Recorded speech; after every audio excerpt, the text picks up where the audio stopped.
가난한 소녀가 백만장자의 머스탱을 수리합니다. 그가 반지를 보자마자 그녀의 손가락에 충격적인 소식이 나타납니다. 세상 끝자락, 사치와 번영 속에서 억만장자의 차가 고장납니다. 잊혀진 과거의 그림자를 지닌 소녀를 만난 그는 가족이 15년 동안 묻어둔 비밀과 마주합니다. 이것은 기적에 대한 이야기가 아니라 언제나 길을 찾는 진실, 언제나 터져나오는 거짓에 대한 이야기입니다. 시작하기 전에 오늘 어디에서 시청하실지 댓글에 적어주세요. 재현호는 특히 이런 곳에서는 멈추는 걸 좋아하지 않습니다. 차가 쿵하고 방향을 바꾸고 계기판 불빛을 깜빡거리더니 멈춰 섰습니다. 그에게 삶의 방패처럼 여겨졌던 검은 달은 마치 중지를 건네듯 얼어붙었습니다. 그는 끊어진 보도, 늘어진 전선, 벗겨진 지붕기라고 쓰인 글자들을 흘끗 보았다. 밤에는 개들조차 안에 틀어박혀 있다는 동네였다. 그는 차에서 내려 차 본이들 확인했다. 아무리 기술 회사를 5개나 소유하고 있다 해도 기술을 이해하지 못하면 늘 그런 것 같았다. 차가 고장났어요. 그의 옆에서 희미한 목소리가 들려왔다. 그는 얼굴을 찌푸렸다. 한 소녀가 팔 길이만큼 떨어진 곳에 서 있었다. 9살쯤 되어 보였다. 코트는 기름 범벅이었고 목에는 낡은 스카프를 두르고 있었지만 눈에는 두려움이나 부끄러움이 없었다. 누전된 것 같아. 드라이버가 있어. 그는 어떻게 마무리해야 할지 몰라 말했다. 박민석 씨의 작업실 일을 돕고 있어. 그는 후각이 뛰어나 전기를 감지해. 한번 살펴볼까? 그녀가 대답했다. 그녀는 주머니에 손을 넣어 낡은 드라이버를 꺼냈다. 그가 이게 농담인지 아닌지 알아내려고 애쓰는 동안 소녀는 차 보닛 위에 서 있었다. 잠깐만요, 그가 말했다. 걱정 마세요. 안 부술 거예요. 처음이 아니잖아요. 그는 진지하게 덧붙였다. 소녀는 그에게 스치듯 미소를 지었다. 그렇지 않았다면 박민석은 그녀의 말을 믿지 않았을 것이다. 소녀는 간결하게 말했지만 그녀의 말을 듣자 그의 마음속 어딘가가 끊어지는 듯했다. 리앙이 다가왔다. 그녀가 끈을 꼼꼼히 살펴보는 모습을 지켜보던 그는 이상한 것을 발견했다. 반지였다. 얇은 금반지 위에 루비가 박혀 있었는데 아주 오래된 반지였다. 옆면에 작은 홈이 나 있었다. 그는 그 반지가 무엇인지 너무나 잘 알고 있었다. 석진의 반지였다. 15년 전 그는 이 반지를 여동생에게 주었는데 여동생은 감염으로 사망한 것으로 알려졌다. 당시 그는 겨우 10대였다. 그는 그녀가 그 반지를 좋아해서 매일 끼고 다녔다는 것을 기억했다. 틀림없었다. 2개였다. 나머지 하나는 최소연이었다. 그녀는 슬픔에 미쳐 미칠 때까지 베개 밑에 숨겨두었다. 이 반지 어디서 났어? 재현이 날카롭게 물었다. 소녀는 몸을 떨었지만 두려워하지 않았다. 그녀는 자신의 손을 보고 대답했다. 항상 가지고 있었어. 어디서 왔는지는 몰라. 그냥 내 거야. 그녀는 침묵하더니 덧붙였다. 가끔 어떤 여자 꿈을 꾸는데 그 여자가 노래를 불러요. 그리고 그녀는 말했다. 아들아, 자자. 재현의 관자놀이가 쿵쾅거렸다. 이름이 뭐? 아들. 그냥 아들. 재현은 그녀의 얼굴을 바라보았다. 우연이 너무 많았다. 턱에 가는 주름이 있었고 서연이와 같은 점이 귀 바로 옆에 있었다. 성은 어떻게 되세요? 모르겠어요. 서류가 없어서요.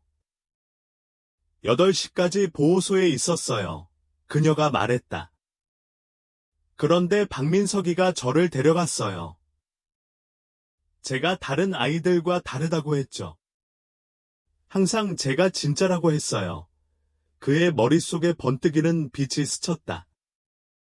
그는 자신이 무엇을 하고 있는지 알고 있었다. 어디 사는지 알려줄 수 있어요. 재현이 물었다. 그녀는 잠시 말을 멈추고 고개를 끄덕였다. 박민석을 다치게 하지 않으면 돼요. 그는 착하고 제 가족이에요. 그는 아무 말도 하지 않고 본의를 닫았다. 그 순간 그는 자신의 삶이 완전히 다른 세상으로 접어들었다는 것을 깨달았다. 진실은 묻혀있고 죽었다고 생각했던 누이가 아직 살아있을지도 모르는 옆에 서 있는 아이가 차 열쇠가 아니라 온 가족이 살아온 거짓의 열쇠를 쥐고 있는 세상이었다. 그는 낡은 차고 문 앞에 서서 목이 조이는 것을 느꼈다. 동네는 가난했지만 완전히 죽은 것은 아니었다. 오랫동안 버려져 익명으로 살아가지만 품위는 잃지 않은 사람들이 있었다. 은지라는 이름의 소녀가 그를 뒷마당으로 이끌고 부서진 울타리를 지나 조금 걸어가며 벗겨진 간판이 있는 낮은 건물을 가리켰다. 박민석 자동차 정비소였다. 그녀는 노크도 하지 않고 문을 밀고 열었다. 박민석. 그녀가 불렀다. 여보세요. 중요한 분을 데려왔어요. 그림자 속에서 키가 크고 기름 얼룩이 진 티셔츠를 입은 젊은 남자가 거칠게 나타났다. 하지만 그의 눈빛에는 위협적인 기색은 없었다. 다만 피곤함과 따스함 같은 것이 묻어났다. 그는 은지를 보며 물었다. 또 공경에 처한 사람을 도와주시는 겁니까? 네, 그가 웃으며 말했다. 차가 고장났어요. 리가 말을 시작했다. 제가 조금 도와드렸어요. 리가 리를 바라보았다. 잠시 침묵이 흐르고 약간의 긴장감이 감돌았다. 저는 도둑도 아니고 기자도 아니에요. 리가 말했다. 그냥 얘기하고 싶었을 뿐이에요. 리가 더 가까이 다가왔다. 리가 진실을 말하고 있다는 것을 느낄 수 있었지만 그는 여전히 경계했다. 거의 1년 전에 리를 보호소에서 데리고 나왔죠. 그가 부드럽게 말했다. 제가 본 여자아이 중 가장 이상한 아이 중 하나였어요. 박민석이 말을 이었다. 아무도 그 애를 원하지 않았지만 모든 걸 기억하는 것 같았어요. 말로만 기억하는 건 아니지만요. 어떤 서류를 가지고 있었죠? 재현이 물었다. 아무것도 없었어요. 출생증명서도, 진료 기록도 없었어요. 3살 때 고아원 문 앞에서 발견됐다고 하더라고요. 거기서 이름을 지어줬어요. 그가 덧붙였다. DNA 검사해봤어. 재현이 물었다. 박민석이 놀라 물었다. 난 그녀의 친아버지도 아니고 그녀를 내 딸로 받아들이지도 않아. 그냥 내버려 둘 수 없어. 끔찍한 꿈을 꾸고 깨어나서 그녀를 데려가지 마. 더 이상 데려가지 마라고 소리쳤대. 재영근은 가슴이 으스러지는 듯한 느낌을 받으며 일어섰다. 그는 휴대폰을 꺼내 사진 갤러리를 열고 서연이 4살 때 찍은 사진을 찾아 스크롤을 내렸다. 그 안에는 2 아이가 있었습니다. 서연과 그녀의 쌍둥이 언니 서연이었습니다.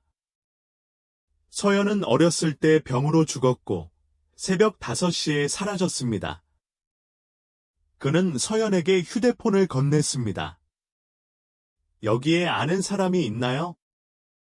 그녀가 주변을 둘러보니 그녀의 얼굴에는 이상한 것이 반사되어 있었습니다.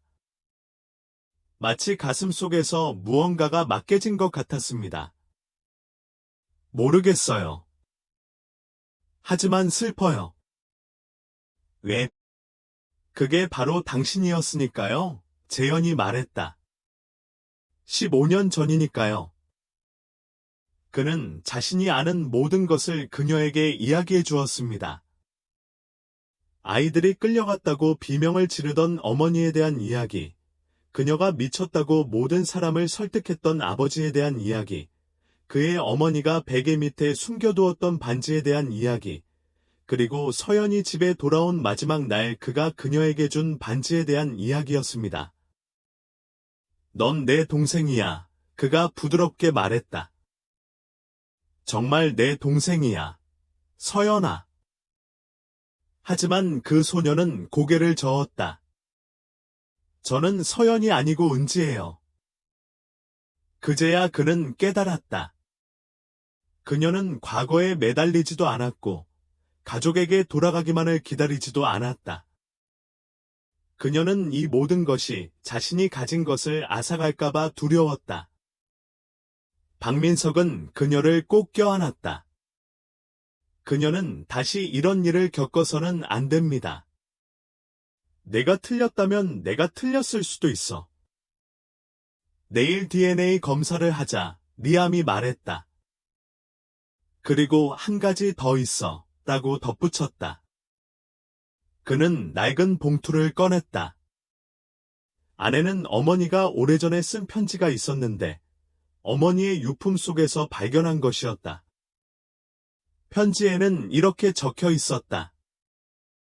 준의 목 왼쪽에 긁힌 자국이 있는데 내 것과 똑같은 모반이야. 다만 하나뿐이지 준은 목에 있는 여자아이를 가리켰다. 박민석이 뭐라고 말하기도 전에 은지가 수건을 걷어냈다. 긁힌 자국은 여전히 그대로였다. 똑같은 모양, 똑같은 곡선이었다. 아무도 말하지 않았다. 오직 숨소리와 바깥거리의 소음만이 가득했다. 그때 리앙은 차고에서 나오다가 멈춰서서 몇 년 동안 간직해온 물건을 글러브 박스에서 꺼냈다. 세 사람, 즉 리앙과 어머니, 그리고 서연이 함께 찍은 사진이었다. 서연이 실종되기 전날 찍은 사진이었다. 왜 그 사진을 간직하고 있었는지 설명할 수는 없었지만 이제야 깨달았다. 그는 서연이 아직 살아있다는 것을 항상 알고 있었지만 미쳐버릴까봐 믿고 싶지 않았다. 이제 그는 믿었다. 그리고 누가 그녀에게 이런 짓을 했는지 알았다. 그의 아버지, 자신이 망친 사람들의 삶에 대해 아무런 권리도 없는 사람. 리사는 부모님 집의 가죽 의자에 앉았다.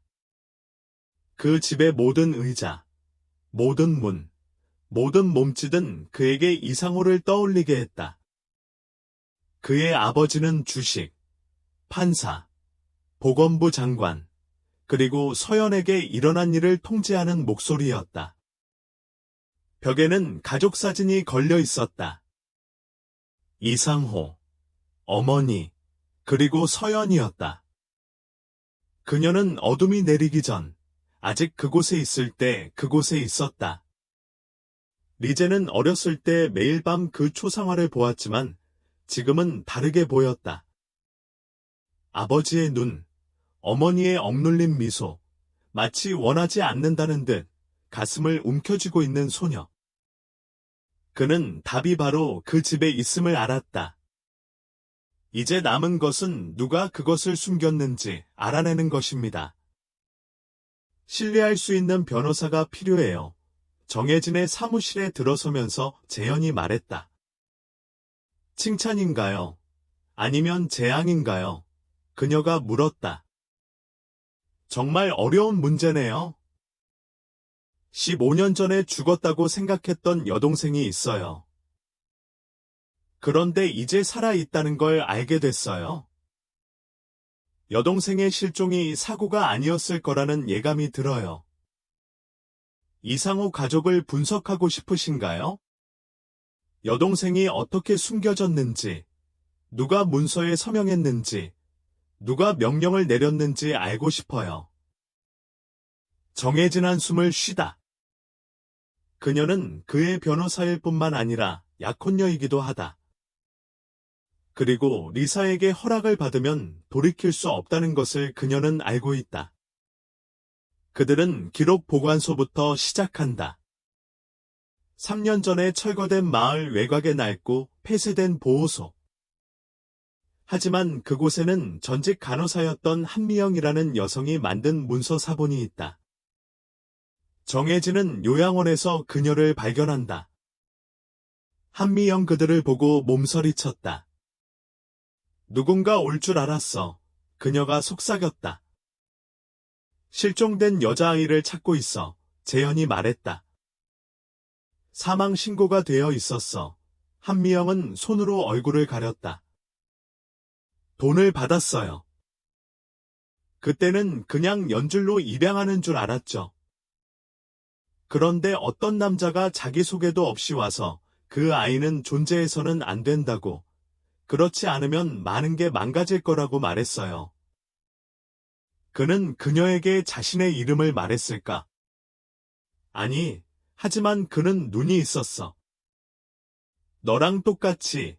그 말이 재현의 머릿속에 깊이 박혔다. 그는 그녀가 말하는 사람이 누구인지 알고 있었다. 이상호, 그의 아버지.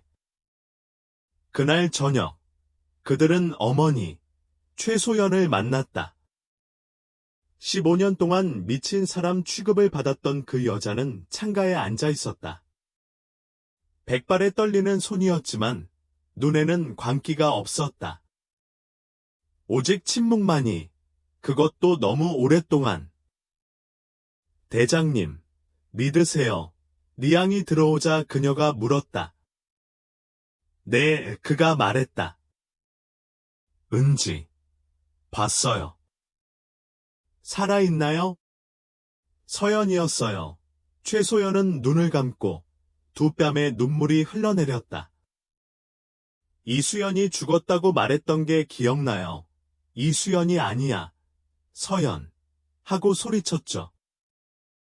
밤에 데려가서 아프다고 했고 못 살 거라고 했어요.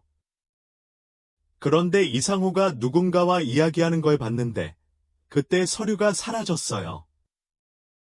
왜 진작 말 안 했어? 말했잖아. 지성이 말했다. 아무도 믿지 않았어. 날 가두고는 슬픔에 미쳐 있다고 했어. 그리고 병원, 재판, 진단, 그리고 격리까지. 지성은 어떻게 됐어? 지성이 고개를 끄덕였다. 죽었어.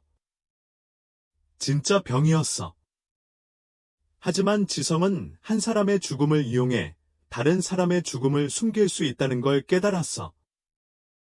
왜? 지성이 기억해냈기 때문이야. 기억하지 말았어야 할 것들을 기억해냈으니까? 그의 손길, 그의 협박까지. 그리고 언젠가 그녀가 말해줄 거라는 걸 알고 있었다. 리제는 몸이 긴장하는 걸 느꼈다. 분노 때문이 아니라 두려움 때문이었다. 그의 아버지는 잔인할 뿐만 아니라 괴물 같았다. 그날 밤, 정혜진은 DNA 검사를 가져왔다. 결과는 99.9% 일치했다. 은지는 서연이었다. 틀림없는 진실이었다. 리제는 말없이 앉아 있었다. 그의 앞에는 사진, 서류, 한미영의 편지, 어머니의 편지, 그리고 이제 그의 손바닥에 있는 반지가 놓여 있었다. 그는 노트북을 열고 번호를 눌렀다. 벤, 안녕하세요. 저는 정입니다. 내일 거기 갈게요. 정 씨와 통화해야 합니다. 모든 게 확인되었습니다. 알아요, 정이 말했다. 하지만 그는 믿기가 두려웠다. 이제 마지막 일을 해야 해요. 그를 폭로하는 거죠. 위험할 거예요, 정이 말했다. 하지만 저는 혼자가 아니에요. 저는 그녀와 함께 있고, 그녀를 위해 진실을 가로막는 모든 것을 불태울 거예요. 다음 날 아침, 리제는 아버지 서재에 있는 낡은 금고를 열었다. 열쇠는 여전히 온전했다. 안에는 아라르라는 이니셜이 적힌 봉투가 있었고, 그 안에는 여러 서류 사본들이 들어 있었다. 엘리자베스라는 소녀의 사망 증명서였다. 한미영 니라는 서명이 있었지만 실제 이름은 줄을 그어 지워져 있었다. 줄을 그어 지워진 부분 아래에는 작은 글씨로 서연 최소연 이상호라고 적혀 있었다. 그는 눈을 감았다. 이제 퍼즐의 모든 조각이 맞춰진 것이다. 방 안의 모든 것이 완벽했습니다. 샹들리에는 수정 함정 같았고, 웨이터들은 그림자 같았으며, 모든 것이 통제되고 있었습니다. 이상호 재단의 연례자선 행사는 도시 엘리트들을 위한 신성한 의식이었습니다. 기부가 이루어지고, 거래가 성사되고, 미소가 공유되고, 신중하게 대화할 사람들이 선택되었습니다. 그리고 평소처럼 무대에서 그는 이상호를 공연할 예정이었지만 그날 밤 무언가 문제가 생겼고 그 결과가 얼마나 심각할지 아무도 몰랐습니다. 복도에서 리사는 벽 옆에 서 있었다.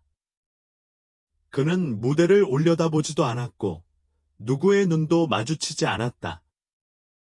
정혜진이 근처에 있었고 그녀의 가방 안에는 한미영의 자백 영상, DNA 분석 자료, 서류, 사진 등 그동안 숨겨왔던 모든 것이 담긴 USB가 들어있었다.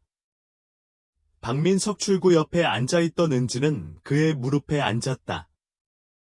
그녀는 그의 손을 꽉, 차분하게 잡았지만 손톱은 그의 바지에 박혀 있었고 시선은 무대에 고정되어 있었다.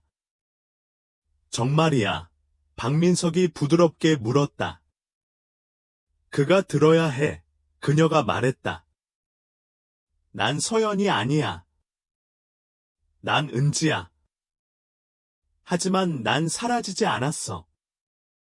이상호구가 무대에 오르자 관객들은 박수를 쳤다. 그는 자신감 넘치고 내성적이며 침착해 보였다. 저희 재단을 후원해 주셔서 감사합니다. 자선은 문명사회의 근간이며 특히 아이들을 돕는 것은 더욱 그렇습니다. 그는 조금도 망설임 없이 말했다. 바로 그때 리사가 앞으로 나섰다.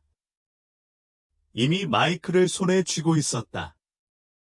실례합니다. 연설을 중단해야겠습니다. 장내 전체가 얼어붙었다.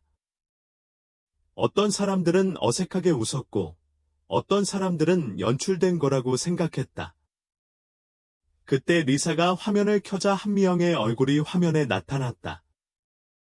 간략한 녹취록, 소녀의 이름은 서연이고 이름이 바뀌었다. 죽었다고 했고 그 후 모든 기록이 사라졌다. 나는 위조 문서에 서명했고 이상호라는 남자에게 돈을 받았다. 방 안의 소음이 더욱 커졌다. 정혜진 일어서서 서류를 꺼내 사회자에게 건넸다.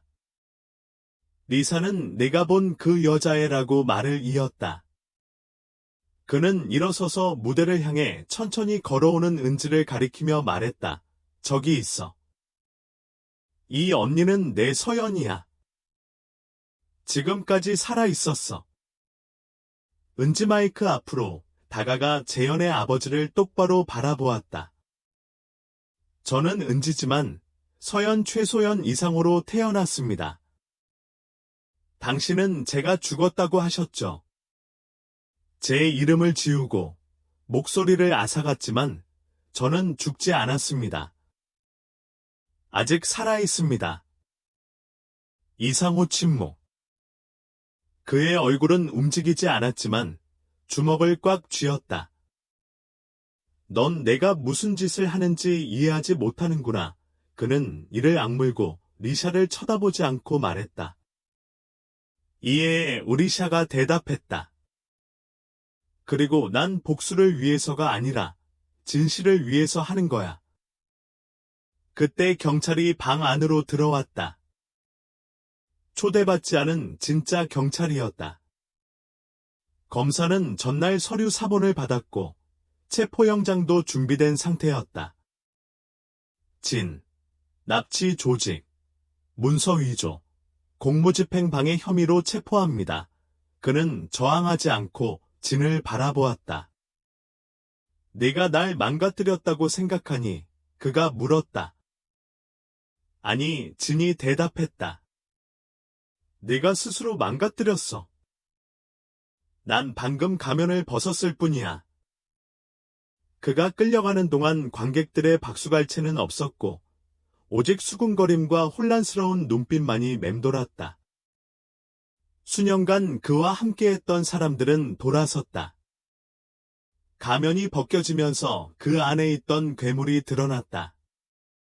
재현, 정혜진, 그리고 은지만이 무대에 남았다. 지금 당장 믿으라는 건 아니야, 재현이 말했다. 하지만 내가 세상에 숨겨둔 아이의 눈을 들여다보고 오늘 너는 누구를 위해 여기 왔니? 라고 자문해보라고 하는 거야.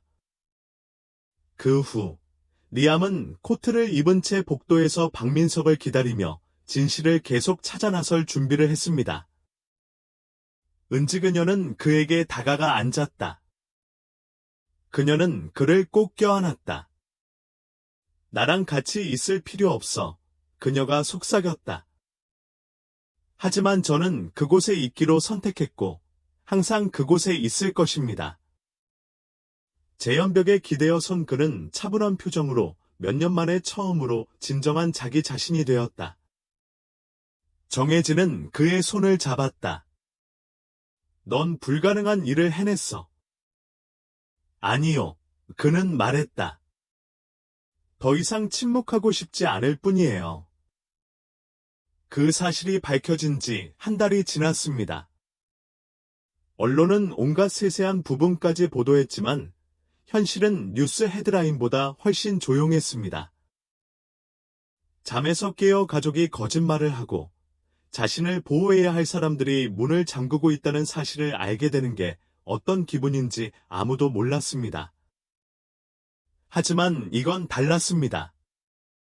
느리고 고통스럽고 현실적이었습니다. 이상호 현재 수사 중입니다. 그는 문서 위조, 아동 납치, 사망 증명서 위조, 증인 매수 등 여러 혐의로 기소되었습니다.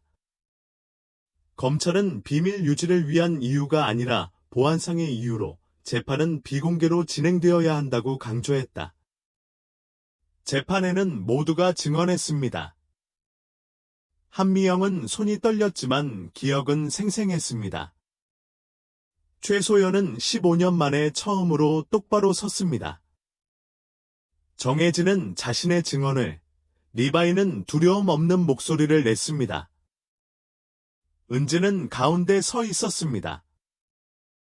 그녀는 거의 말하지 않았지만 방 안의 침묵을 기소로 바꾸기에는 충분했습니다. 나는 그 방의 냄새, 문을 쾅 닫는 소리, 그리고 그 뒤에 이어진 침묵을 기억합니다. 재판 후 오랫동안 제인은 회사 이사회에서 물러났습니다.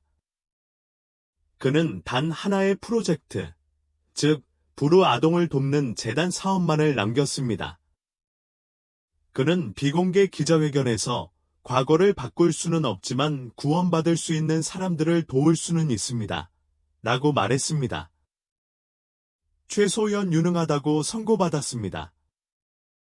법원은 이상호의 지시로 서명된 허위 진료 보고서를 근거로 이전 명령을 뒤집었습니다.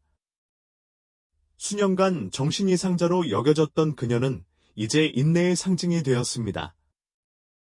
그녀는 은지, 박민석과 함께 재현의 어린 시절 집으로 이사했습니다. 재현 고집하지 않고도 어느 날 아침 그 소녀가 직접 말했습니다. 형이라고 불러도 돼요?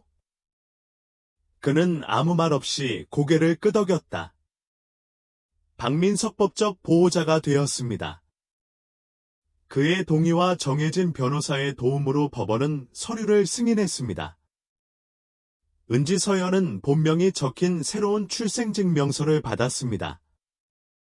그녀는 여전히 은지이지만 이제 자신이 누구인지 알고 어떤 이름도 부끄럽지 않습니다. 1년 후, 옛 쉼터 자리에 새 건물인 커뮤니티 센터가 건립되었습니다. 벽은 밝고 유리는 큼직했습니다. 내부에는 교실, 워크숍, 화장실, 심리지원센터가 있습니다. 건물 외벽에는 서연센터. 잊힐 수 없는 이들을 위해 라는 문구가 새겨져 있습니다.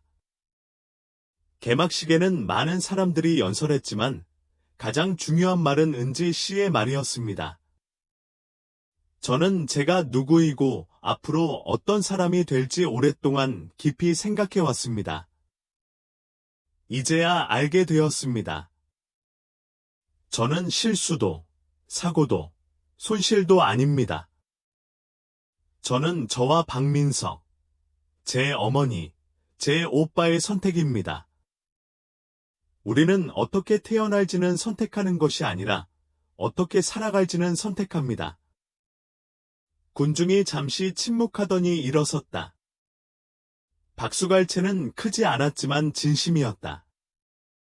밤이 되자 재형과 은지는 옥상에 앉았다.